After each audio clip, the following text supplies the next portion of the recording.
Before I begin, I'd just like to start by saying a massive thank you to the Nuffield Trust and to my wonderful friend and sponsor, Jill Willows, for giving me the opportunity to carry out this Nuffield Scholarship. It's been an amazing experience and one I'll never forget. It's introduced me to some amazing people and some of the friends that I could wish to meet, so thank you all. When I was kidnapped in India, that was the real moment that I realised the answer to my question was never more than 3 feet away from me. How to best communicate with farmers? Now, it's a question that's of particular interest to me because for the last 6 years I've worked as an agricultural journalist, starting firstly as a reporter for Farmers Guardian, then for several years as deputy news editor of Farmers Weekly, and most recently as a freelance reporter. And in that time, the industry has changed beyond recognition. I am no longer just a boring old print reporter. I present and edit videos. I break web stories online and compete with national press. I blog, I tweet a lot. I use Facebook.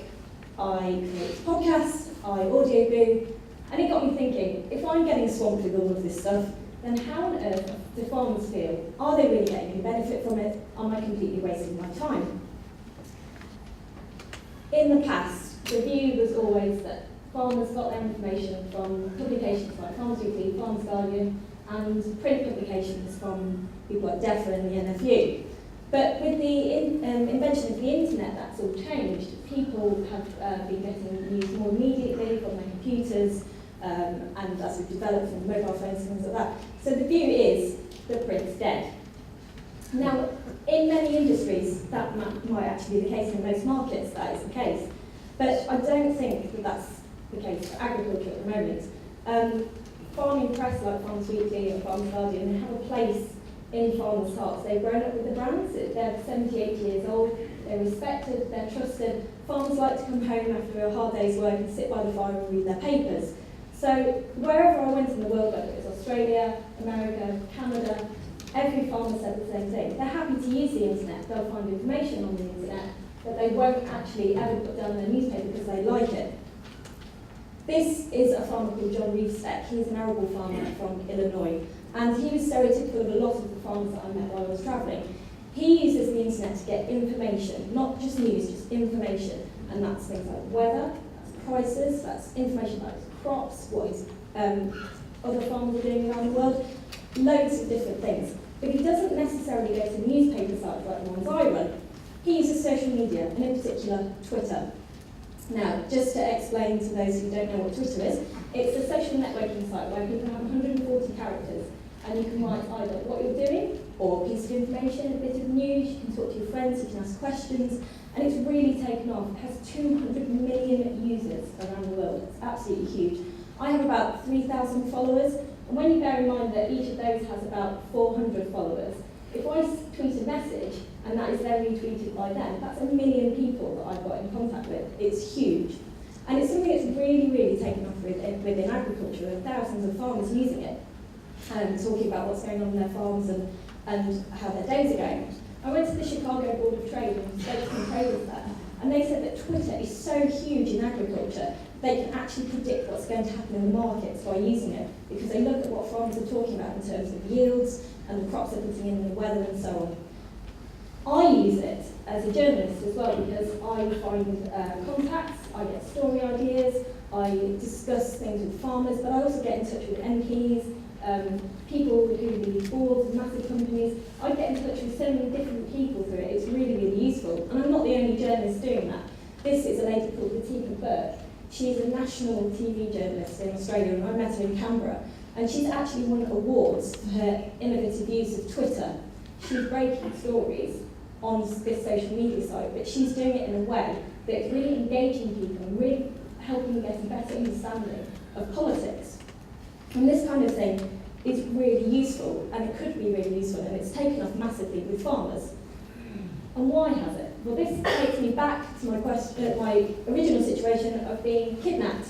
There I was, 8 hours from Delhi, middle of nowhere, in a shanty town, just taking some photos, nice little snaps, of some farmers. when 3 men came up behind me and bundled me into a blacked out car and drove off to the shantytown. Now, they didn't speak English, I didn't have a clue what was going on, freaking out a little bit. They took me here.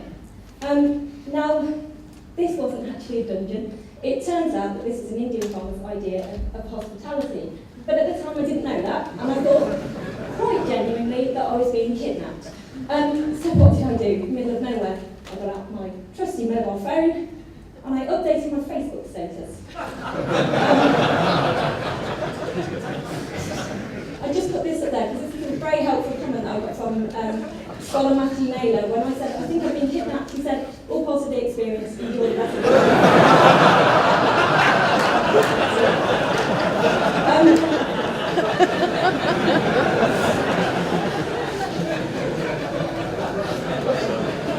Now, there was a method in my madness. I wasn't completely insane. I was hoping that by putting my Facebook status, Facebook might be able to track it. So if I was lost somewhere, there was more chance of a big multinational company finding me. But it does show how using mobile phones has become second nature. I didn't think anything of getting it out and updating my Facebook status update.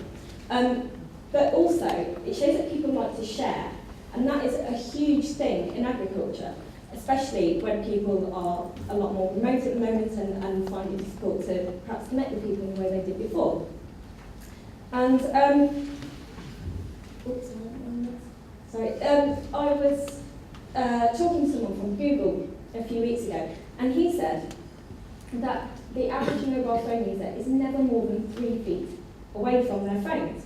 With 94% of farmers in the country having access to a mobile phone, obviously the potential there is huge. And it's somewhere that is really, really being grasped in India. India has a fairly poor infrastructure. As you can see here, the phone lines are not that great. So the internet hasn't taken off in the way that it perhaps has done in more progressive countries. About 10% of the population uses the internet, whereas 40% of the population use mobile phones. The way that the markets have been structured in India mean that they've been privatised in a way where the companies are so competitive that they try and produce the best network, the cheapest network, the cheapest handsets, and farmers are really, really keen to embrace that. The way that it's worked has meant that the signal is amazing, so that even in my luxury shack, I had full bar on my mobile phone. You don't even get that in Wales, do you? And the industry's really taking advantage of it. This is Anil, and he runs a company called Agricom, which is based in Delhi. And basically, it's a big mobile network that he's set up with farmers. They can text in a question. For a couple of rupees, it's about the equivalent of a penny. And he's set up a network of officials and industry experts all around the country, and they answer the questions of farmers, so they text and reply. So farmers absolutely love it because it's immediate, it's convenient, and because it's from an academic, they trust it, and then they'll try it out on their farm, and that's something that's worked really, really well. Anil now has backing from Vodafone, and he's in talks with companies in America, all over the world, to try and roll this out, because it doesn't necessarily just have to be someone who's working in a country like India. It could work in a country like this. So I think this is a really, really important development, and something that we should really be taking advantage of in the UK. Just to show how farmers are using it at the moment, this is Tim T. He's a farmer friend of mine who farms out in Shropshire. And I think he'd admit to himself that he probably spends a lot of time by himself on his farm. And he perhaps doesn't, because he doesn't have as many workers, he perhaps doesn't get out as much as he perhaps otherwise would. But in the way that I would sit in my office and have a chat with my colleagues over the partition of my desk, Tim uses Twitter. He talks about his plantings, he talks about problems he's having on his farm, he has chats about what he's planting this year. He uses it all the time in all different ways to talk to different farmers. But he also uses it to talk to Mark Avery, who's worked for the RSPB. And admittedly, most of his discussions end in argument and name-calling, but still, he has a go. And Tim is a member of FWAG, so it's something he's really interested in. But in the past, he would never have had access to someone like Mark to actually have these daily conversations. And it's really good. And for me, it's also good because it's showing me that Tim has a personality that I wouldn't have seen if I was just being a straight news reporter and not having this discussion that I'm having through social media. And I'm also getting to pick up on the personality of Mark Avery. I know how to deal with him now. And I think that's something... no one tweet that. And that's something that I think that journalists like me have been kind of at risk of forgetting. We try to deal with everyone in a really homogenised way. And farmers are different. There are 100,000 farmers in the country, and not one of them is the same. So trying to deal with them all in exactly the same way is not right. So the internet is incredibly diverse. There's a huge amount of stuff in there, and that's one of its strengths. But the weakness of it is all these different people have to try and work out how to find this information. That's really, really tough. So I think this is where people like us should come into play. It's going to be the big brands in the future, the people, the Farmers Weeklies of this world, the Farmers Guardians, Nuffield, the CLA, the NFU, the RSPB, all these really huge organisations are going to have to act as a filter and a hub for farmers to come together. Because at times when they're getting out on the farms less, when they're not having as much involvement directly with farmers that they were having in the past, this is the time that we should be acting as a central hub for everyone to come around and host the discussion. So the answer is not necessarily just Twitter. At the moment, this is something that's working well and people are taking advantage of it. And we do probably need to wait for the next big thing to see what happens.